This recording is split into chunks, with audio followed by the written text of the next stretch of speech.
Good afternoon, everybody, and thank you for joining us for our Ask Me Anything live video series.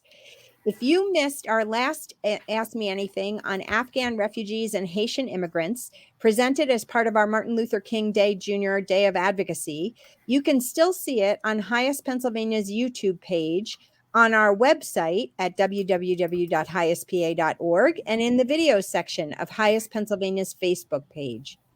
My name is Cathryn Miller-Wilson, and I'm the Executive Director of HIAS Pennsylvania, a nonprofit whose mission is to provide immigration legal and social services to immigrants and refugees. Today, our conversation will focus on immigrants in detention centers, mostly in Pennsylvania, but also across the United States. There are currently 20,000 immigrants being held in hundreds of detention facilities across the U.S., including 5 prisons in Pennsylvania and a whopping 71% of detained immigrants who were brought in by the U.S. Immigration and Customs Enforcement Branch, aka ICE, simply for committing minor offenses such as traffic violations. According to track reports, while many of these detention facilities are concentrated along the southwest border with Mexico, every state and territory, including Puerto Rico, Guam, the Virgin Islands, and the Northern Mariana Islands, has at least one ICE detention facility. And track is an acronym that has to do with reporting on federal detention facilities. Some detention facilities are temporary holding rooms, while others are designed for long-term stays. Some hold only a single person on one occasion during the entire year, while others have tens of thousands who pass through their doors during the same period. A few are designated to hold families, and custody of unaccompanied juveniles is handled by a separate agency, the Office of Refugee Resettlement, otherwise known as ORR, in the Department of Health and Human Services. Today, we're excited to be speaking with HIAS Pennsylvania's Independence Foundation Public Interest Law Fellow, Matt Egler DiFerdinando. Matt provides direct representation to foreign nationals detained by Immigration and Customs Enforcement, and is here today to shed some light on immigrants who are being held in detention centers in Pennsylvania. Thank you to everyone who has submitted questions already. We're excited for our conversation today. If you haven't already done so, please submit any questions you have during the next half hour in the comments section below. If we don't get to them during this live conversation, we'll answer them in the comments. Please keep your questions general. If you have specific legal questions or need legal representation, please contact HIAS Pennsylvania directly. We cannot give legal advice on Facebook Live. We would also love to hear your ideas on topics for future videos. We hope that through this video series, you can ask any questions you have and learn the truth about immigration and refugee resettlement in the United States. So welcome, Matt. Thank you, Kathy. Good to be here. Great. I'll start with questions from me. Can you explain why an immigrant might be sent to a detention center? Yeah, and there are several different ways. In the clients I work with, a lot of them come to an immigration detention facility after finishing a criminal sentence, and that is certainly one of the main ways this happens. Someone, has whether it's a state or a federal sentence that finishes, and ICE places a detainer on that individual. So rather than being paroled out at the end of the sentence, they're transferred right to an immigration facility to begin their proceedings. Another way this can happen is earlier in the criminal process for someone who is involved in the criminal justice system. Upon arrest, it can happen sometimes. So it's not just that someone would be detained by immigration when their criminal case is over. Often they're detained while their criminal case is proceeding. And if they're in deportation proceedings, removal proceedings, those will happen at the same time. Someone can also come into contact with ICE and be detained at a workplace raid, something that we don't see as often here in Pennsylvania, but certainly happens nationally. And the last would just be if someone has an ICE warrant out based on facts that ICE has about their situation, they could be stopped on the street or in their home. So usually it's one of those 4 ways that someone would come into an immigration facility. So a related question, and one that you kind of already partially answered, but what is the process when an immigrant is put in detention? What happens?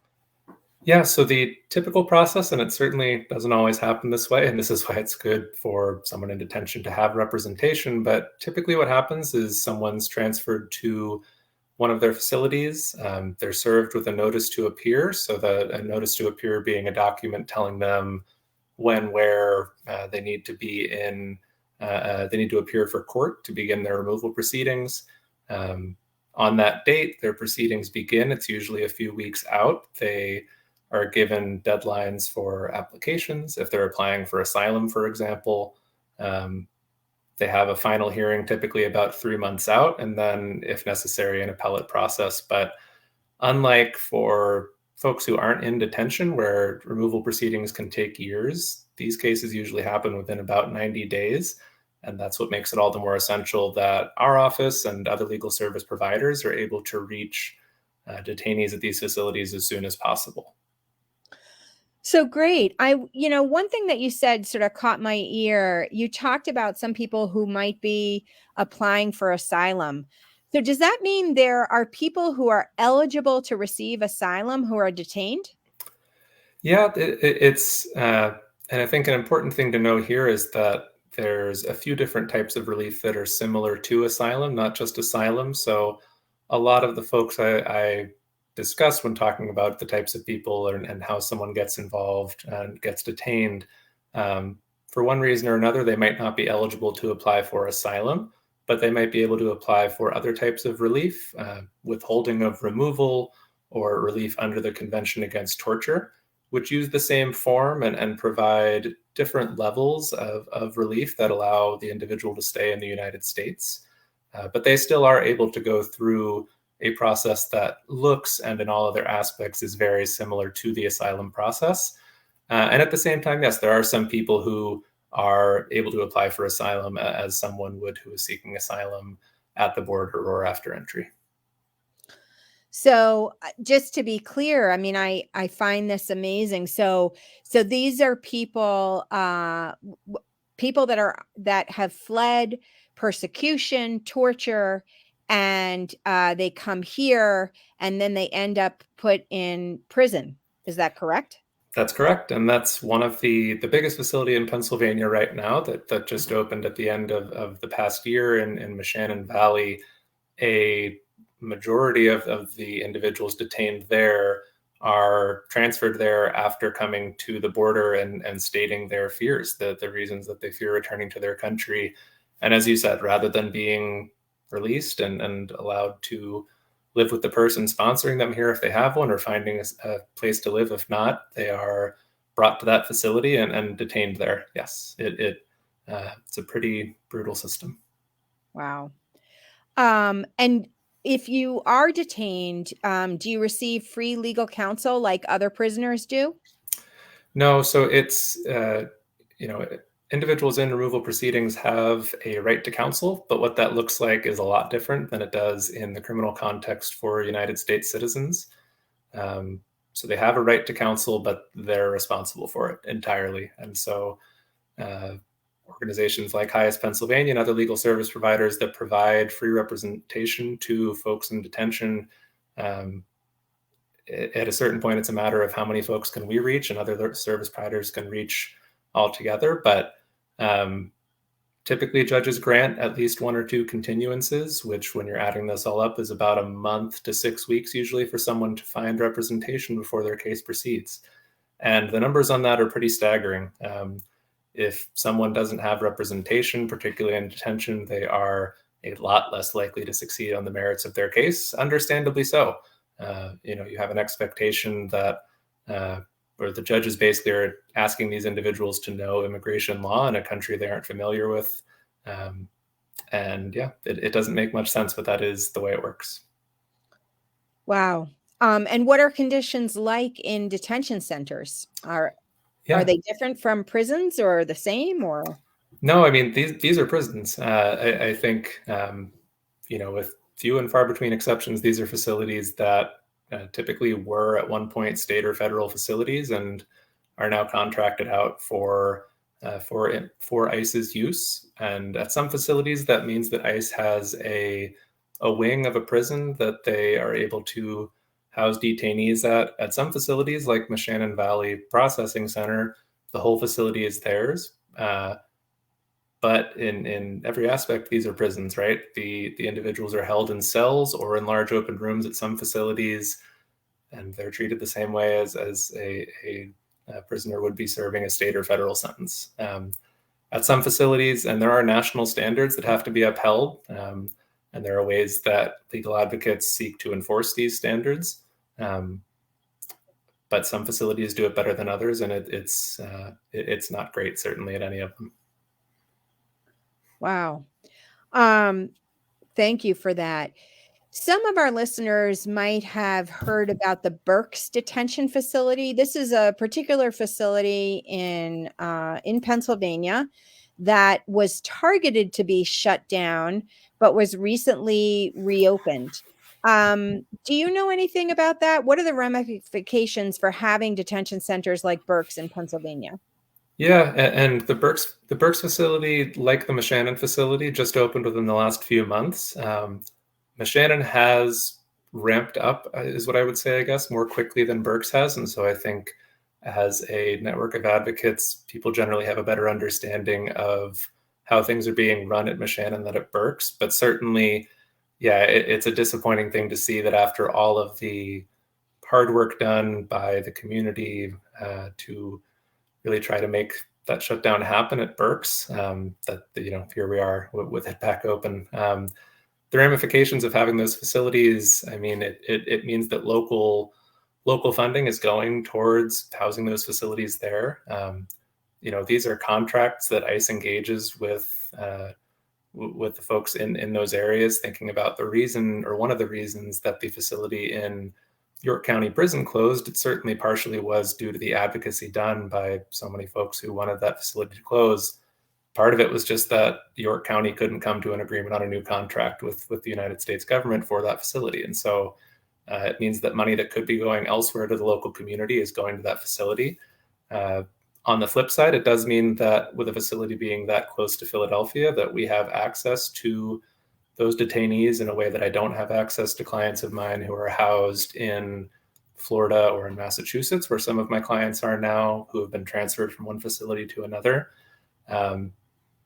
It's a difficult sort of balance there, because obviously you don't want anyone to be detained, but you also want to have as much access to your clients as possible. And so if they're going to be detained, it's easier to make sure that standards are being upheld and that your clients get everything they need at a facility that's closer to where our office is located. But it does mean that it's all the more essential for Pennsylvanians to be aware of where these facilities are, and that they're a part of their local and state community, and to take action as they see fit. Okay, great. Thank you.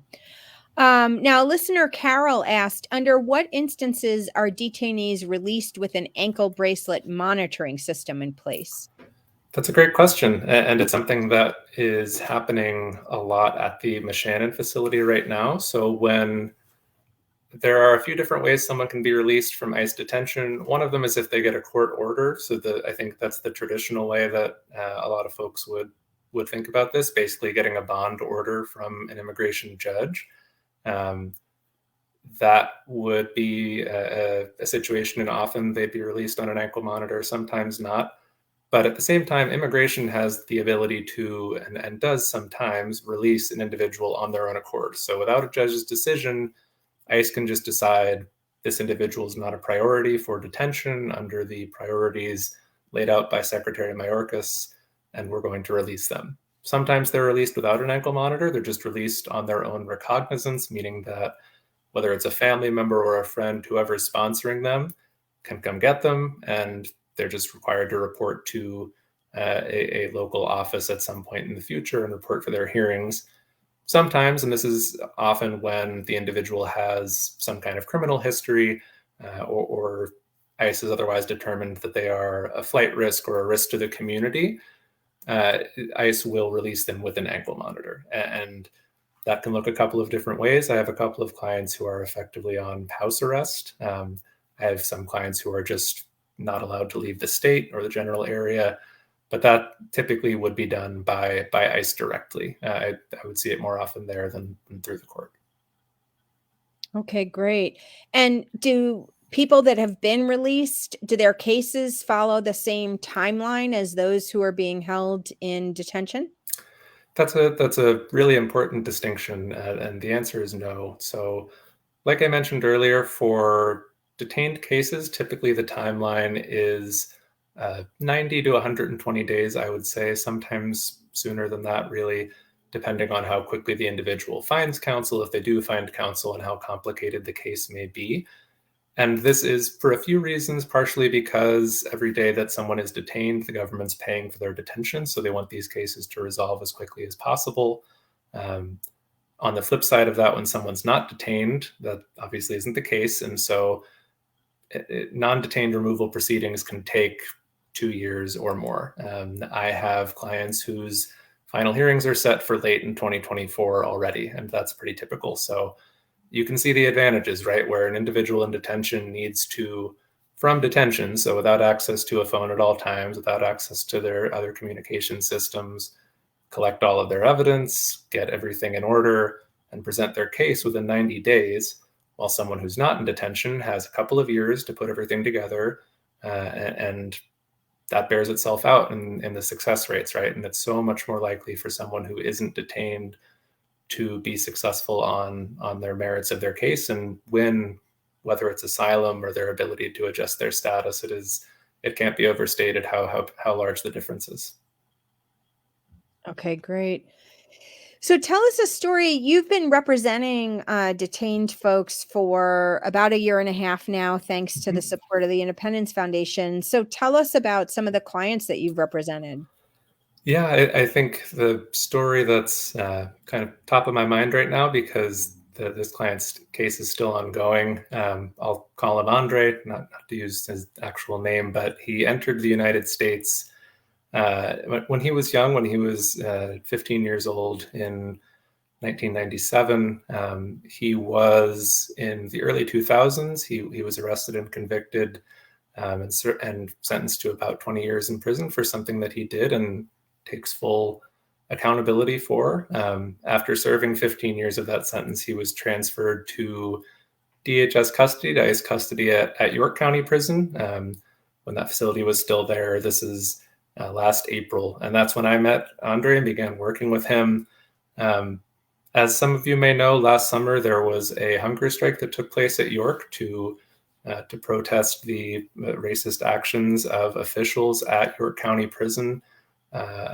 Andre was one of those individuals. I did my best to support him as much as I could, but he, for his participation in that hunger strike, was placed in solitary confinement, was put in a room in June with the heat on all the way, and suffered tremendously, really, at that facility. I was concerned for his mental, physical health. All the while, again, he's trying to put together a case for for his relief under the Convention Against Torture. And the facts of his case are really harrowing, frankly. While he was in the United States, a member of his family testified against a government official in his home country who had extorted Andre's family member, and had been accused of doing this in other instances. Andre's family member served as a government witness, and the entire family was placed in witness protection by Andre's country, where they remain to this day, making it really difficult, understandably, for Andre and for me to contact them to get the letters of support we needed as to why this government official would seek to harm Andre if he was returned to his country. For months, I was trying to communicate with the family, as was Andre, to get everything we could, given the risks to Andre's safety if he was to be deported to his home country. Finally, we were able to connect with the Ministry of National Security for that country, where we were able to obtain a letter confirming very broadly the whole story, because again, they weren't really able to confirm much more than that. And we prepared for the hearing as best we could. Andre really bravely, valiantly testified as to what he knew, and the family member who had testified in the corruption trial really taking some personal risk, also testified on Andre's behalf at the trial. Unbeknownst to me, because this one family member was in witness protection in one country, the rest of Andre's family was in witness protection in another, so they had different handlers. The rest of Andre's family had been applying for asylum here in the United States the whole time, and on the morning of Andre's hearing, they all won asylum, and really threw the whole thing into a bit of chaos because I hadn't been in touch with any of them. The judge proceeded with Andre's case, took testimony from Andre and from his family member who testified. The family member was against my repeated requests, forced to reveal their identity on the record. And so a lot happened in the trial. Andre was, again, through Andre's efforts, through the efforts of Andre's family member, met his burden, was granted deferral of removal under the Convention Against Torture, remains detained for the moment because that's something that ICE can do if someone's granted deferral of removal under the Convention Against Torture, and ICE has appealed the grant. So the case remains on appeal, but I think, as I think about this case, it's been going on for 10 months now that I've been working on it, and Andre's been in prison since he was about 17, 18 years old. Andre's story, like the stories of a lot of my clients, really show the strength and the courage of my clients that they have in the face of not only the justified fear of return to his home country, but the brutal system that he has to deal with every day to present his case. So, I think often about everything that he went through just to get to this point, and feel fortunate to have worked with the family to get here, and remain hopeful that things will work out well on appeal. Wow. That's an amazing story. And terrible that the government's appealing even when his entire family won asylum, kind of lending credibility to the story, which I assume was consistent with the family's claims. Yeah, and this is, the official so the official ended up being convicted. The conviction was overturned, and he, was no longer in that position as of 2018, but the home country government has kept the entire family in witness protection, which really shows the risk they still perceive. So, as you said, sometimes the choice to appeal is a choice, and sometimes the government, you wonder if they're just doing it to make things more difficult. So, in this case in particular, it's been hard to see. Spend our taxpayer dollars further persecuting this poor young man. Yeah, terrible, terrible, terrible. Well, thank you for sharing that story. So I guess, my last question is the question that everyone is dealing with, but how has the pandemic affected immigrants in detention? Yeah, it has, and it's been a real journey. I think, I think I'm glad to report that I believe all of my clients who have wanted the vaccine have received it. And that is just about all of them. There are some who, for medical reasons or what have you, but it took a while, but vaccine access is readily available. And so the physical health concerns are a little less than what they were, because early in the pandemic, there was a point where almost all of my clients had COVID at one point or another. And especially before vaccines were readily available, this was something where a lot of them have had pretty severe health effects from their bouts with that. And so there's that, and then there's the mental aspect of it, right, where the isolation is horrible, really. I mean, compared to even being detained outside of the pandemic, at least families had access from time to time. I, as an attorney, would have had access from time to time, but everything's remote. It's all by phone, even family contact for the most part. So something that a lot of my clients echo is just the hopelessness they feel, and particularly clients who don't have family here in the States, or I think it's something that it is difficult sometimes, I think, for my clients to just get through things day by day, and you understand it.